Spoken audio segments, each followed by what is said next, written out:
भाजपा के सांसद प्रतिनिधि वगैरह महिलाओं के साथ अत्याचार कर रहे हैं, उसको कोई कार्रवाई नहीं हो रही। बिल्कुल सही कह रहे हैं आप जी।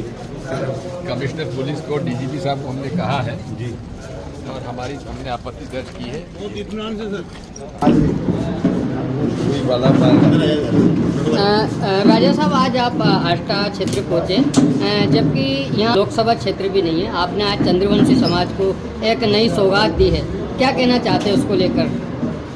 आपको क्या लगता है? नहीं, हम आपसे जानना चाहते हैं। मैं तो कह चुका अपनी बात। आप बताइए। और आष्टा विधानसभा क्षेत्र के लिए कुछ मैसेज जी। मैसेज तो यही है, खूब मेहनत करो और सब लोग मिलजुल कर आष्टा, सीहोर और भारत मध्य प्रदेश को और मजबूत करो, भाईचारा अपनाओ। नमस्कार, मैं हूं ओमकार सिंह और आप देख रहे हैं गुप्तचर मीडिया। पूर्व मुख्यमंत्री दिग्विजय सिंह आज आष्टा पहुंचे, जहां कॉलोनी चौराहे पर सभी कांग्रेस जनों ने पूर्व मुख्यमंत्री दिग्विजय सिंह का पूरी गर्मजोशी के साथ किया भव्य स्वागत। आपको बता दें, चंद्रवंशी खाती समाज की धर्मशाला के भूमि पूजन में हुए शामिल। साहब का प्रतीक चिन्ह देकर अभिनंदन कर रहे हैं, स्वागत कर रहे हैं। आपने अपने अमूल्य समय में से खाती समाज के इस पवित्र जो बच्चों का छात्रावास बन रहा है, इसमें आपने सहभागिता दी। आपके आने से इस समारोह की गरिमा बढ़ी। आप इसी प्रकार समाज पर अपना वरद हस्त बनाए रखें। समाज निश्चित रूप से आपको पाकर गौरव। अखिल भारतीय चंद्रवंशी खाती समाज धर्मशाला छात्रावास समिति आष्टा कार्यक्रम में आप सभी का स्वागत है। मंच पर उपस्थित हमारे पूर्व मुख्यमंत्री और वर्तमान राज्यसभा सांसद सम्माननीय राजा साहब, हमारे समाज के राष्ट्रीय अध्यक्ष सम्माननीय राधेश्याम जी बागवाला साहब और समस्त राष्ट्रीय कार्यकारिणी के सदस्य, हमारे इछावर क्षेत्र के पूर्व विधायक शिलन जी और समस्त उपस्थित सभी महानुभावों का मैं हृदय से स्वागत करता हूं। हमारे बीच में आष्टा नगर, आष्टा शहर, आष्टा तहसील के सभी उपस्थित महानुभावों, नेतागण, सभी का मैं हार्दिक स्वागत करता हूं। पूर्व मुख्यमंत्री एवं वर्तमान में राज्यसभा सांसद दिग्विजय सिंह जी ने समाज में व्याप्त कुरीतियों पर चिंता जताई है।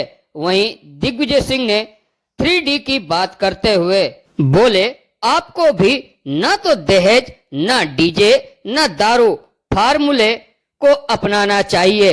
वहीं दिग्विजय सिंह ने खाती समाज में महिलाओं की कम भागीदारी पर भी चिंता व्यक्त की है। उन्होंने घूंघट प्रथा को भी समाप्त करने की वकालत की। बताया कि 1940 में उनके पिता ने भी घूंघट प्रथा के खिलाफ आवाज उठाई थी। चंद्रवंशी समाज की महिला उपस्थित नहीं है। ये समाज कैसे आगे बढ़ेगा जब तक आधी समाज के लोग आपकी इन बैठकों में शामिल नहीं होंगे। अभी भी जो घूंघट और महिलाओं को जो अधिकार मिलना चाहिए, उनसे आप इन्हें वंचित मत रखिए। मैं आपको बताता हूं,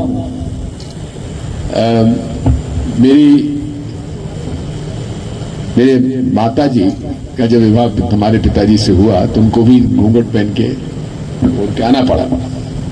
लेकिन हमारे पिताजी जो थे बड़े, मैं अपनी पत्नी का घूंघट और पर्दा समाप्त करने जा रहा हूं, आप नाराज मत होना।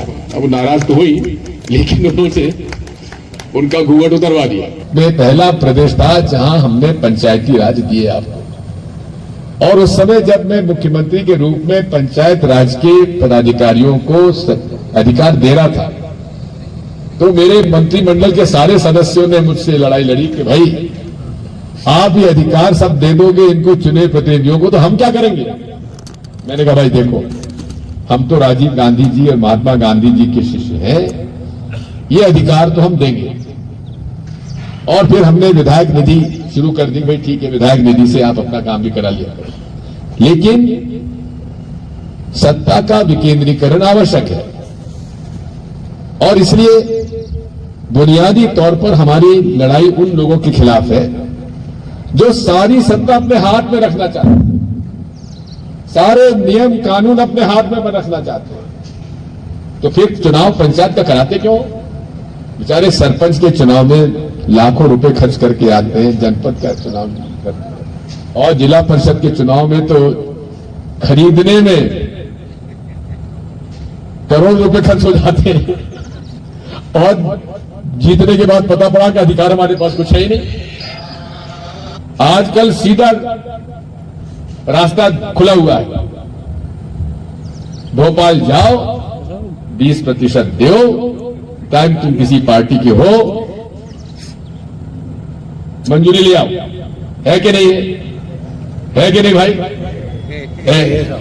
अब आप बताओ, तो काहे को चुनाव कराते हो?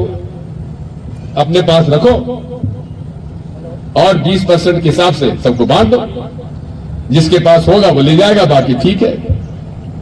चुनाव लड़ने वाला तय करेगा कि भाई लड़ना है कि नहीं लड़ना है।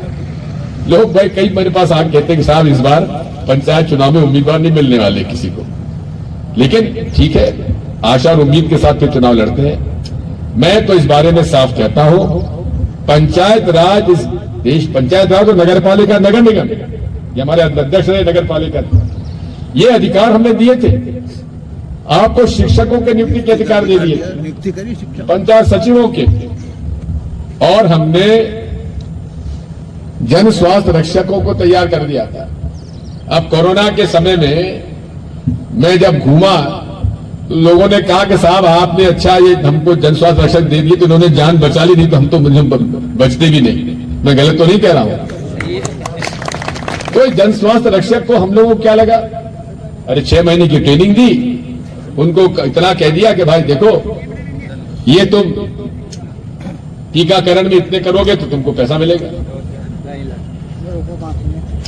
और सेफ डिलीवरी कराओगे तो इतना पैसा मिलेगा, और अपना छोटे मोटी बीमारी को तुम हमने दे दिया, उसमें जितना तुम कमा सकते कमाओ। इसी तरह से आप चंद्रवंशी समाज गौ सेवा में आगे रहे हैं, लेकिन आज क्या कारण है कि गौ माता की हालत आप देख रहे हैं, क्या हाल है। सड़कों पर आप चले जाइए, बरसात में तो रात को गाड़ी निकलना मुश्किल हो जाती है। कहां गई हमारी गौशालाएं? क्यों उनमें गौशालाओं में व्यवस्था बराबर नहीं हो पा रही है? कमलनाथ जी ने 1000 गौशाला की घोषणा की थी, खुली भी, लेकिन खाली पड़ी हुई है, उनमें गाय भी नहीं है। गौ सेवा हमारे धर्म का एक प्रमुख अंग है, और मैं तो आपसे कहता हूं कि ज्यादा पशु पालने की जरूरत नहीं है, 2 ही गाय पालो, अच्छी सेवा करो, तो आपको कम से कम घर का पूरा होने के बाद उसको आप बेच भी सकते हो। कई जगह मैं जाता हूं, गांव में आजकल डेयरी के खरीद के व्यवसाय भी चालू हो गया है, और वो फैट कंटेंट के हिसाब से प्राइवेट डेयरी भी खुल गई है, लेकिन साथ में नकली दूध भी बनने लगा है। नकली दूध ऐसा बन रहा है कि यूरिया से और फर्टिलाइजर से पता नहीं क्या क्या मिला के उसके अंदर नकली दूध बन जाता है, और उसकी वजह से क्या हुआ है कि हमारे जो असली दूध है उसके भाव गिर गए। जब कमलनाथ जी ने शुद्ध के लिए युद्ध शुरू किया, तो नकली दूध बनने पर थोड़ा सा अंकुश लगा, और किसानों का जो